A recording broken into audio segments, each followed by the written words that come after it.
दो शब्द सुनते ही ना कई लोगों के मन में एक बहुत ही कॉम्प्लिकेटेड, शायद थोड़ी डरावनी सी दुनिया की तस्वीर बन जाती है ना? लेकिन क्या ये सच में इतना मुश्किल है? क्या हो अगर हम इस बड़ी सी पहेली को छोटे छोटे आसान हिस्सों में तोड़कर देखें? आज हम बिल्कुल यही करने वाले हैं। शेयर बाजार की कहानी को समझेंगे, इसकी दिलचस्प शुरुआत से लेकर आज के हमारा सफर कैसा रहेगा। देखिए, सबसे पहले हम जानेंगे कि आखिर ये शेयर होता क्या है, फिर इसकी थोड़ी हिस्ट्री देखेंगे जो कि काफ़ी मज़ेदार है। उसके बाद प्राइमरी और सेकेंडरी मार्केट का चक्कर समझेंगे, फिर सेंसेक्स और निफ्टी की गुत्थी सुलझाएंगे। इन्वेस्टमेंट और ट्रेडिंग में क्या फ़र्क है ये भी जानेंगे, और हाँ, आखिर में बात करेंगे कि किसी को अगर शुरुआत करनी हो तो पहला कदम क्या। ये शुरू करते हैं बिल्कुल बेसिक सवाल से। जब हम सुनते हैं कि किसी ने एक कंपनी के शेयर खरीदे हैं तो इसका असल में मतलब क्या होता है? देखिए, क्या ये मुमकिन है कि कोई भी आम इंसान दुनिया की एक बहुत बड़ी कंपनी में एक छोटा सा ही सही पर मालिकाना हक खरीद सके? सुनने में थोड़ा अजीब लगता है ना, पर यकीन मानिए यही वो आइडिया है जिस पर पूरा का पूरा। तो एक शेयर का सीधा साधा मतलब है किसी कंपनी में हिस्सेदारी, मतलब आप उस कंपनी के एक छोटे से हिस्से के मालिक बन जाते हैं। तो अगर कंपनी को फायदा होता है तो उस फायदे का एक छोटा सा हिस्सा आपका, और हाँ, अगर कंपनी को नुकसान हुआ तो उस नुकसान में भी आपके हिस्से को ना एक छोटे से एग्जाम्पल से समझते हैं। मान लीजिए किसी को एक स्टार्टअप शुरू करना है, उसके पास है 10,000 रुपए, पर इतने में तो काम चलेगा नहीं, तो वो अपने दोस्त के पास जाता है और वो दोस्त भी 10,000 रुपए लगा देता है। अब टोटल हो गए 20,000। तो बदले में उस दोस्त को कंपनी में 50% की हिस्सेदारी मिल जाती है। बस इसी को कहते हैं 50% शेयर होना। शेयर बाजार में यही काम बहुत बहुत बड़े। तो ये पूरा सिस्टम, ये आइडिया आया कहां से? इसकी कहानी ना किसी एडवेंचर फिल्म से कम नहीं है। आपको जान के हैरानी होगी कि स्टॉक मार्केट की शुरुआत हुई थी खतरनाक समुद्री जहाजों की यात्राओं के लिए पैसा इकट्ठा कर। बात है 1600 के दशक की। उस समय डच ईस्ट इंडिया कंपनी जैसी बड़ी बड़ी कंपनियां अपने जहाजों को मसालों और खजानों की तलाश में दूर दूर भेजती थीं। लेकिन इसमें एक बहुत बड़ा रिस्क था। सोचिए, आधे से ज्यादा जहाज तो कभी वापस ही नहीं आते थे, या तो डूब जाते थे या लूट लिए जाते थे। तो किसी एक जहाज पर अपना सारा पैसा लगाना तो मतलब सीधे सीधे बर्बादी थी। तो इसका एक बहुत ही जीनियस हल निकाला गया। लोगों ने एक जहाज में पैसा लगाने के बजाय अपना पैसा 5-6 अलग अलग जहाजों में थोड़ा थोड़ा बांट कर लगाना शुरू कर दिया, और बस यहीं से शेयर और स्टॉक मार्केट का कॉन्सेप्ट पैदा हुआ।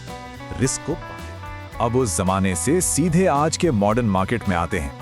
आज के दौर में शेयरों की खरीद फरोख्त के लिए दो अलग अलग मार्केट होते हैं। प्राइमरी मार्केट, इसे आप शेयरों का जन्म स्थान कह सकते हैं। ये वो जगह है जहां कोई कंपनी पहली बार बिल्कुल फ्रेश शेयर सीधे पब्लिक को बेचती है।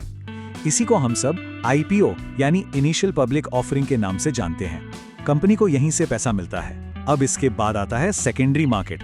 यह है असली ट्रेडिंग फ्लोर, जहां हम और आप जैसे इन्वेस्टर्स आपस में उन्हीं शेयरों को खरीदते और बेचते हैं। यहाँ शेयर का दाम कंपनी तय नहीं करती, बल्कि डिमांड और सप्लाई। एक और मजेदार बात है, कंपनियां कभी भी अपने 100% शेयर नहीं बेचती। जो कंपनी के फाउंडर्स या मालिक होते हैं ना, वो अक्सर 50% से ज्यादा हिस्सेदारी अपने पास ही रखते हैं। क्यों? ताकि कंपनी के जो बड़े फैसले हैं उनका कंट्रोल उन्हीं के हाथ में रहे।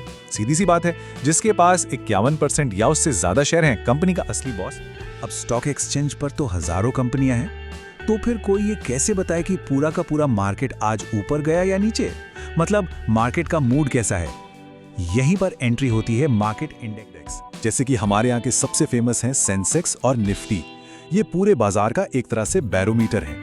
सेंसेक्स बॉम्बे स्टॉक एक्सचेंज यानी BSE की टॉप 30 कंपनियों का हाल बताता है, और निफ्टी नेशनल स्टॉक एक्सचेंज यानी NSE की टॉप 50 कंपनियों को ट्रैक करता है।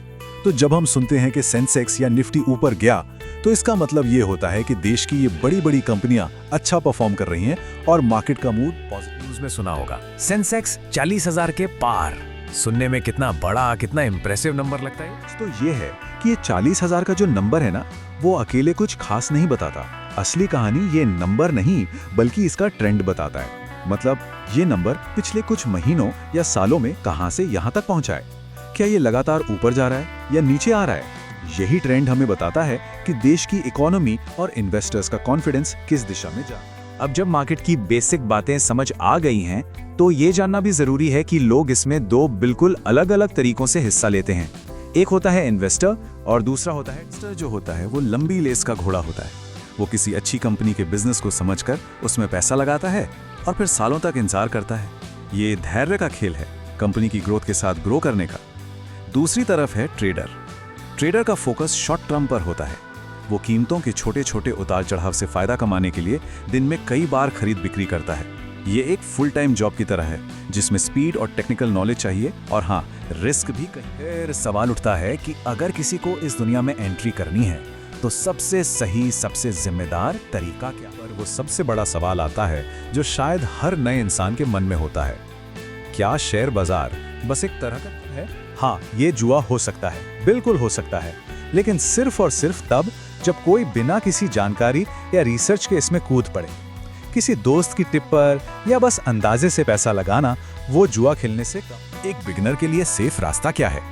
देखिए, सीधे किसी एक कंपनी का स्टॉक उठा लेना बहुत रिस्की हो सकता है। क्यों? क्योंकि जो प्रोफेशनल ट्रेडर्स हैं उनके पास हमसे कई ज्यादा जानकारी और टूल्स होते हैं। तो एक बेहतर तरीका हो सकता है म्यूचुअल फंड्स। यहाँ क्या होता है कि आपका पैसा एक एक्सपर्ट को दिया जाता है और वो एक्सपर्ट उस पैसे को कई अलग अलग अच्छी कंपनियों में इन्वेस्ट करता है। ये बिल्कुल वैसा ही है जैसे उन पुराने जमाने के लोगों ने अपना पैसा एक जहाज पर लगाने की बजाय 6 अलग अलग जहाजों पर लगाया था। रिस्क को कम करने का सबसे अब जब हमने मार्केट के बेसिक्स को थोड़ा समझ लिया है तो एक सवाल सोचने वाला है कि क्या जानकारी और समझ के साथ रिस्क का मतलब भी बदल जाता है? शायद असली रिस्क मार्केट के ऊपर नीचे जाने में नहीं, बल्कि बिना जानकारी के उसमें उतर जाए। शेयर बाजार में निवेश बाजार के जोखिम के अधीन है। मैं कोई सेबी पंजीकृत रिसर्च एनालिस्ट नहीं हूँ। मेरी तरफ से मैं बेस्ट जानकारी प्रोवाइड करने का पूरा प्रयास करता हूँ, और शेयर मार्केट में कोई भी ट्रेडिंग या निवेश का सिस्टम 100% परफेक्ट नहीं होता है। इस वीडियो में दिखाई गई जानकारी से आपको शेयर बाजार में 100% लाभ ही होगा, इसकी कोई गारंटी नहीं है। आपको इससे नुकसान भी उठाना पड़ सकता है। इस वीडियो में दिखाई गई जानकारी को सिर्फ एजुकेशनल पर्पज़ के लिए समझा जाए तथा इसमें बताई गई जानकारी का उपयोग स्वविवेक से करें। मैं इस वीडियो का निर्माता किसी भी नुकसान के लिए उत्तरदायी नहीं हूँ। Thank you.